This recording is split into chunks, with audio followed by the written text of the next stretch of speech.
and welcome to the Keiwear Show, where we talk about life, love, and the pursuit of happiness. I'm your host, Keisha Mayo, and we have a great show for you on today. Today, we have the New York State Department of Veterans Services Commissioner, Reverend Viviana Decohen. Welcome to the show, Commissioner Decohen. I mean, it's such an honor to have you on today. Please introduce yourself to my viewers. Thank you. Thank you so much. First, let me say how proud I am of this great woman whom I've known for now 20 plus years. Wow. Unbelievable. Have watched you grow and heard about you talking about this for years, and to see it come to fruition and to be here with you today. Such an honor, such a pleasure. I'm so proud of you to be here today. You know me as Reverend Viviana, Yes. now Commissioner of the Department of Veterans Services, tapped by our own governor, Governor Kathy Hochul. I'll tell you how that story, because it happened through tragedy. But the veterans know me as I use my nouns. You know, people use pronouns. I use nouns. I'm Viviana, Viv, and the veterans know me as Mama V for victory. Right. I tell you, I love you so much, Mama V, and that's what I'm gonna call you. I know you're commissioner, but you Mama V. That's right. Looking That's right. I'm Mama V, honey. at and I was looking at your bio, and I mean, just so impressive. You have done so much. I mean, even me watching your life, even in ministry. The things you are such a blessing. But we're gonna start from the beginning, and I want to know so we can let our viewers know more about you. Where were you born and raised? Yeah, I'm a New York girl. I was born in Manhattan Hospital. My family migrated with my grandfather, who came here first from the U.S. Virgin Islands. I was born in Manhattan. I raised half in the Bronx and half in Brooklyn. I'm a Bronx and Brooklyn gal. All right now. And how was your upbringing?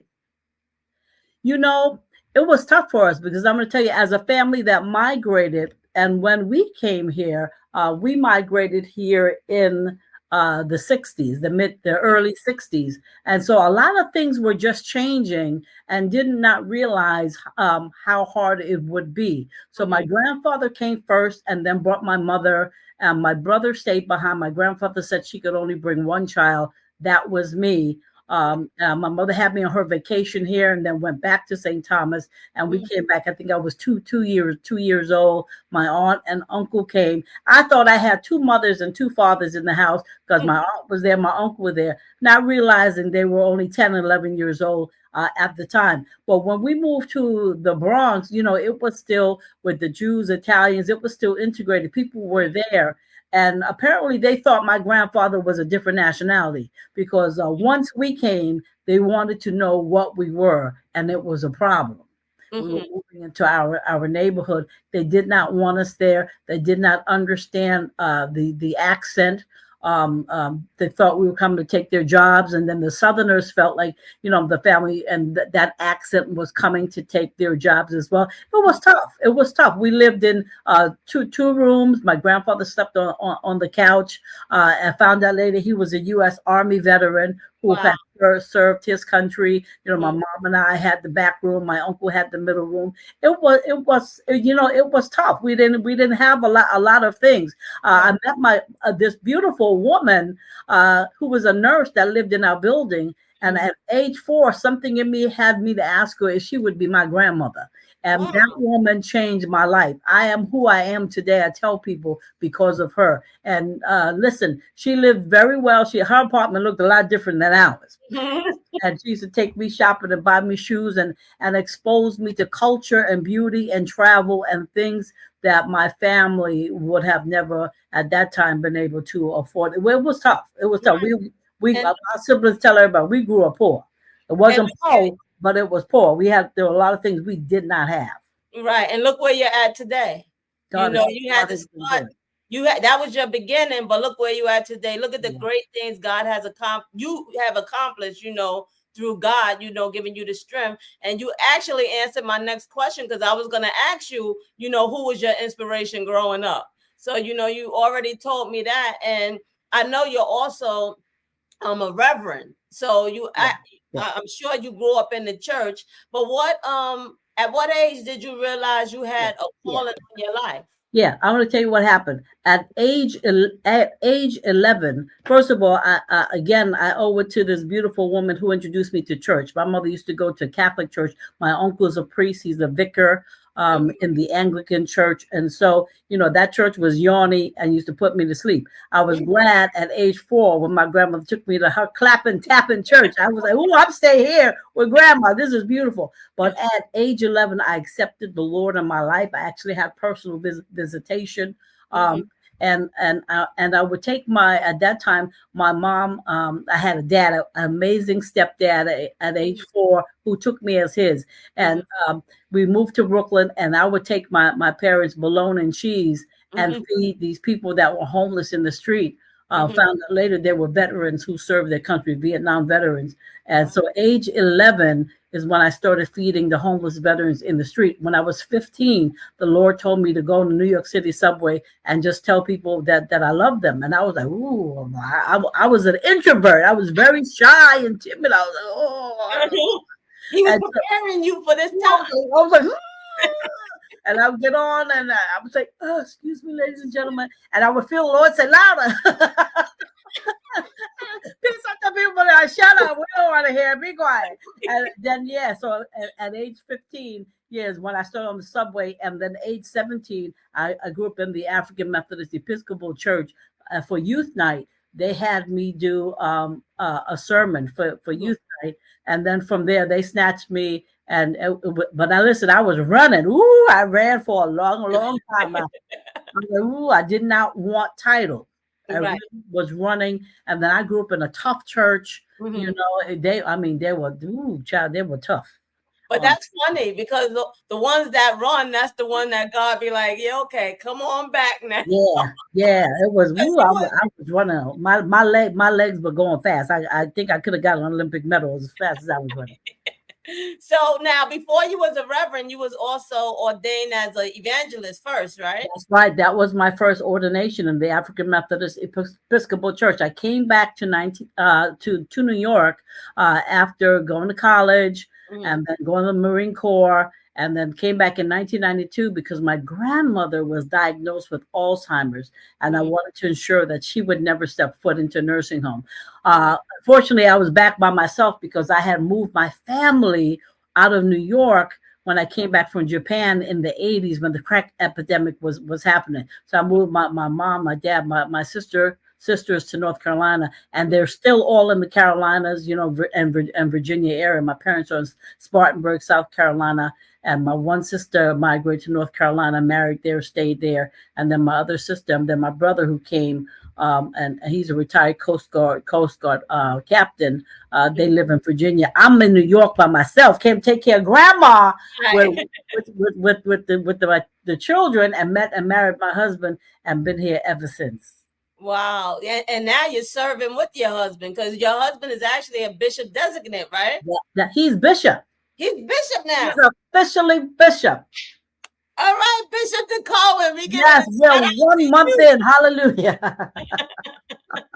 you. And please tell him the name of the church. Yes, Mount Vernon Heights Congregational Church in Mount Vernon and St. Michael's Methodist Church in Jersey City, New Jersey. Did you know we have two churches? Yes, I knew about that. I mean, y'all doing some great things over there, Yeah, God's been you good. know. And I gotta give a shout out to my little niece, Michaela. Ooh, our college baby. I'm so Yes, proud our of her. college baby. I mean, and she has a heart just like you. Y'all both just have beautiful spirits, always want to help, always want to do things to be a blessing to others. No, And that's listen, why y'all so yeah, blessed. all of our children are so amazing. It was really the loss of our other daughter that Uh-huh. things began to open up, and even where I am in my life today, it took tragedy, but it was a lot to get here. I lost a lot when I got out of the military. I lost everything. I lost the home. The first husband took off. It was hard getting here. I tell people I suffered to get here. Right.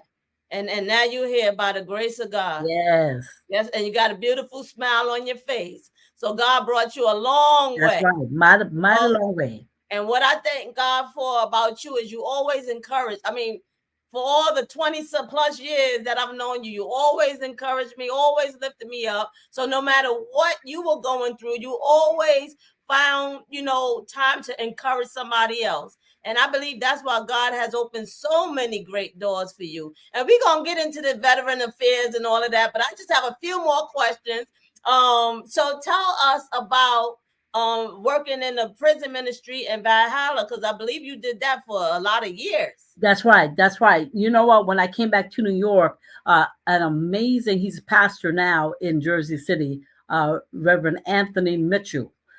Had us in the street ministry. And when I say street ministry, we were talking to the Hunts Point hookers. If you ever see that movie and you see someone talking to them with a black coat on with gold braids on the sleeve, that was me. And they blotted out my face. He used to say, go over there and witness to that hooker. He'd have us inside where they were swinging on the poles and to give them a rose that had a scripture or to say that God loves you. And they were throwing us out left and right. I mean, they were throwing us out like on the Fresh Prince of Bel-Air. They were throwing me head first out of there. And so we started going into alcohol recovery centers, and then we started at Rikers. And we started going across the state to different prison ministries. When we got to Valhalla had such a need in their correctional facility for the men and the women that was where we landed. I ended up doing prison ministry there for 15 years. And it wasn't until I became pregnant with Michaela that Dr. Angela Solomon, who was the director also out of the African Methodist Episcopal Church, she said, Viviana, please go have your baby. You've been here for 15 years. Give somebody else a chance. But it was so fulfilling, especially to now be a part of the reentry, so that when they came home, we were capturing them in the churches and ensuring that they had everything that they needed, and being able to merge that with my job now and to go back to those places and spaces that I did. Oh, is awesome. Right, just a blessing. And tell me about your schooling. Because I believe you pursuing your doctorate now, but where did you get your bachelor's, or what did you get your bachelor's? Listen, first of all, let me tell you about God's timing. I was in college at 18, and it wasn't until, and it teaches you about voting, when President Reagan came, and I went to Lincoln University in Pennsylvania when I was 18, and President Reagan came in, and the first thing that was cut was the educational bill. The educational budget was cut. I had a dream that night that I was down at the headquarters for the Marine Corps. Never knew if women were in service. My mom and my parents were on their way to pick me up, and my mother was already telling me over the phone, that's okay, you'll come home, you could be a nurse's aide like me. And I'm thinking, I don't want to be a nurse. I'm like, but West Indian people, you are either going to be a nurse or you're going to be a school teacher. Well, little Abdul had let me know when I was 17 on a trial run that school teacher was, he was bound and gagged in the closet, and I had to give up my little summer internship. No, thank you, Abdul, wherever you are. So, no, but I had a dream that night that I was in the Marine Corps, and just to show you how life turns around, went into the Marine Corps, and my church had money bets that I would never make it. Money bets on the floor in the church. I give her a day, 2 days. And when I got there and they announced that we would be experiencing the male Marine obstacle course, that's the women in the 80s. I mean, we were the trial run. Everybody got on the bus. But me and a couple others, they had to merge like other platoons. But it took me a lifetime. I always wanted to go back and finish school. And when I tried to do it in the military, it wasn't working. And then when life happened and the bottom fell out, but I always wanted to go back. Coming back to New York gave me the opportunity. And then God had blessed my life. I used to always apply for jobs that said must have masters, even though I had a high school diploma, because I knew I had the military background, and I knew that if I could just get in there, I could talk well, that God would do it for me. And he did. So I was doing pretty well. I had the company car, and I said at some point I'm going to go back. And then when I had the opportunity to go back and take some classes, and got into it a little bit halfway, and then I met and married my husband and met him in school and pushed him through, wanted him to do the master's and finish first. I ended up bringing my mother-in-law home with the Alzheimer's, and I want to tell you what really happened. I wanted to get out of the house so that I wouldn't kill her, and I wanted to use that as my respite. Right. And I said, it's a good time for me to go back to school to get me out of, because I look terrible in an orange jumpsuit and shower shoes. I said, it's a good time for me to go back to school. And so, yes, I owe my schooling to my mother-in-law who passed away in 2017. But we kept, just like I did with my grandmother, I took care of my grandmother for 10 years with the Alzheimer's. We took care of my mother-in-law. I brought her home to live with us and took care of her for the 10 years. And the schooling was my respite. So I'm dedicating, when I get to finish this doctorate, I'm dedicating it to my mother-in-law. And what is the doctorate in? Yes, because my grandmother had the Alzheimer's, a lot of the hospitals started calling me to the caregiver support groups, which were new in the 90s. And so I started talking about caregiver stress. When I found out, Keisha, that 27% of people ages 18 to 59 die before the person they're caring for. And at age 60, it jumps to 66% chance that you'll die before the person you're caring for. I wanted to learn more about that. Right. And so I started getting calls from the Alzheimer's Association, and then 23 years ago moved into Westchester, and the Westchester Department of Senior Programs and Services took me on and sent me to get certified in everything from neonatal to hospital to hospice and in between, and started bringing me forward to talk about caregiver support. And I created care circles and some other things with them, and then went and had training with Stanford University. So gerontology, which is dealing with older people, everyone at a certain age should have a gerontologist, because now they know the things to look for, the things that you'll be experiencing in your body as you are aging, that a family practitioner will not, be specialized in. And so my doctorate will be in educational leadership and gerontology, working with the aging, because now I am the aging. That's how fast life is going by. Life is going by really fast. Yeah. Yeah. That's awesome. And now, how long were you in the Marines? Yeah. 4 years. 4 years. 4 years active. I was stationed in Okinawa, Japan, Camp Lejeune, North Carolina. Oh, that's awesome. So now we're going to get into you being the commissioner. How did that come about? Yeah, let me tell you something. So I went back to school at Mercy College, and I selfishly asked them for a quiet place to study. They didn't have one. And so we said we needed a room for a veterans center. This is where it just becomes so, I use the word miraculous, because that night in my inbox, Home Depot had a grant, and they said, hey, are you a college looking to have a veteran center? And I'm thinking, yes, I am. And they said, we have a $5,000 Home Depot grant for colleges. All you have to do is make a video. We found an amazing colonel on another campus, and then 5 of us. We made a video on why we needed a veteran center at that college. Long story short, we got the veterans center. Then the college says, are you looking for employment? I says, yes, I am. I just left my corporate job, brought my mother-in-law home, and I need something to be active. Yes. I found out that there were academically expelled veterans who had low grade point averages. Long story short, had the school bring them back, created a program called Operation Buddy Up. One pull, the other push. This works for civilians too. Long story short, my 0.9 got to 3.1.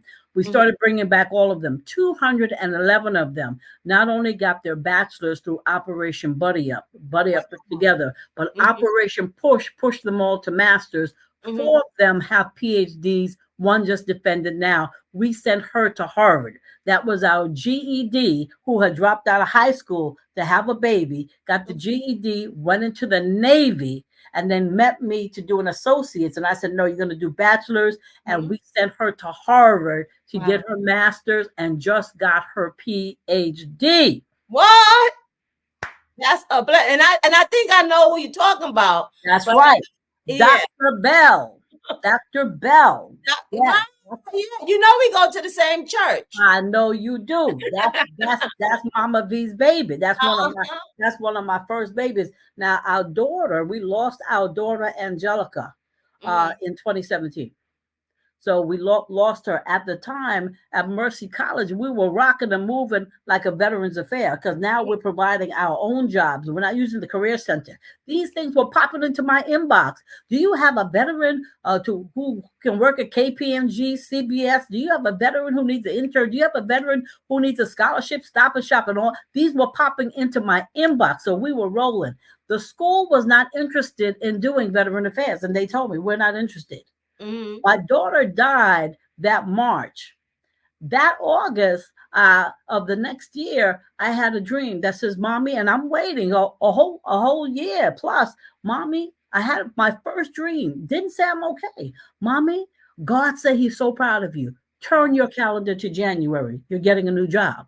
Well, I came to Mercy and I turned my calendar to January. And everybody said, "Mama V, it's August. Why is your calendar on January?" I said, "Because my daughter said that God said I'm out of here come January." Right. Now, you know how that sounds a little off. So Hmm. they went and called the counselor and the directors, and everybody's coming to me now. And they Hmm. said, "We know you're grieving." I said, "I am grieving." I said, "But I'm telling you, I can't make this stuff up." My Right. daughter said that God said, "Turn your calendar to January. You're getting a new job." Well, the months passed, and they said, "Mama V, you still leaving?" It's October. "You still leaving December?" I said, "Yes, I am. The bottom of December, you will have my notice. I'm out of here January." Well, Right. December 7th, the phone rang. Hmm. Concordia College called me. They said, "Listen, we've been following you. We've been watching you. There's a gentleman that worked at Mercer who left for Concordia, and he says, want you to come and be our director of military and veteran affairs. Can you start January 3rd?" What? Yes, I can. Now we're at Concordia, and things are moving quickly. I mean, in 3 days, we're part of the Student Veterans Association, and now we have veterans on campus who are expecting babies, and we're tapping into the American Legion, and the auxiliary bought us Operation Shower cribs, and we've got diapers, and I have a 2x4 office, and my boss is helping me bring cribs up the stairs, and I've got dishes underneath my desk for the veterans on campus, and we're outside doing volunteer work, like at the Wartburg Nursing Home, going upstate to paint a porch in a house, and doing all sorts of things. And we were moving so quickly. And I had another dream. Hmm. And my daughter says, "Mommy, God said He's so proud of you. Listen, He's things proud. will move really fast for you. Yeah. In the 'Cause- 10th month," she says, "you're going to be Veterans Commissioner." I wow. had, I had no idea what that was, but I Right. wrote it down. Hmm. My boss came to me in the 10th month. Hmm. And he said, "Viviana," he said, "I came to tell you." He says, "You can't stay here." His name is John McLaughlin. You're going to hear his name again in this story. John McLaughlin said, "Viviana, you can't stay here." I said, Hmm. "What are you talking about? What are you talking about?" He said, "Viv, what we," listen to how he said it. He said, "What we wanted from you in the next 3 to 5 years," he says, "you You and God," already did it. he says, the way he said, "You and God did it in 10 months." Wow. He said, "God." He said, "Viv," he Mm-hmm. said, "God's gonna open a door for you." He said, "When he does, go through it." And I said, "John," I says, "I had the dream that Angelica said I'm Veterans Commissioner." He Hmm. said, "Viviana, that makes sense." I said, "I don't even know what that is." Hmm. And I said, "But I'm getting an award tonight from the National Council of Negro Women. Maybe something will happen." When Right. I got the award that night, Congressman Elliot Engel was there to give me a proclamation. And a very tall woman approached me and she says, "My name is Sean Patterson Howard, and I'm Hmm. thinking about running for mayor of Mount Vernon. I Wow. heard of you." She Hmm. said, "I heard of you from Mercy College." She says, "If I do, I want you to be my Veterans Commissioner." Now, mind you, I got the dream, right? I have the dream, but I told her no. Hmm. I told her no. I says no because there are a couple of people in Mount Vernon. They should get the shot. I went to them. They says no. Long story short, here I am. Right Right. now, I'm here, and the first person needs help. And we did a veterans closet. The Veterans Closet served 3,000 people in 10 months. Now the dream is, Mom, God said you're going to work for the governor. And I'm thinking, I don't want to work for Cuomo. And let me ask you this, Mama V. I mean, because I know you have partnered with so many people. You got the movie night. I mean, you have so many things that you have done. And I was going to ask you about the Veterans Closet, and all of that good stuff. But what are your plans for the future? What do you got, coming up for the future? No, listen. My life belongs to the Lord. I said a long time ago, God, I owe it to you, and to allow you to carry my life as far as you want to carry.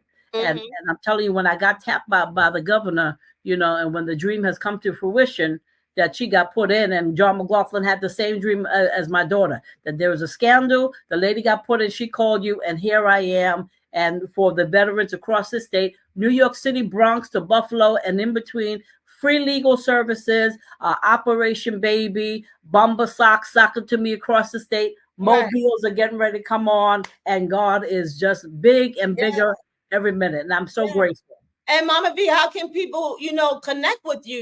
People who need the services. My email is Viviana.Decohen at veterans.ny.gov.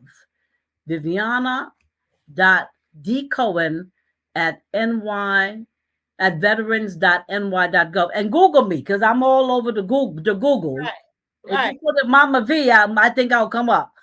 Well, listen, when I say veterans, for those who serve, because sometimes you don't know that you're a veteran, for those who serve, all right, because there benefits for those who just finished boot camp, just did a year, got out, didn't finish. There's something at every level. So for those who served, if you did this, you have benefits that I want to make sure. Let's do a benefits checkup for you. And she gave y'all the website and a way to reach out to her. And I just want to thank you so much for being my special guest. I told you from the beginning, time goes so quick. It does. I thank you, Reverend Mama V, Commissioner. Thank you. I mean, you wear so many hats, and I thank God for you. And I encourage my viewers to tune in next week for another episode of the Keiwear Show. You can follow me on all social media platforms and on the internet. My information will be on the screen, as well as Commissioner Decohen's information. Her information will be on the screen. And always remember that Keiwear is the key to knowledge. God bless you all.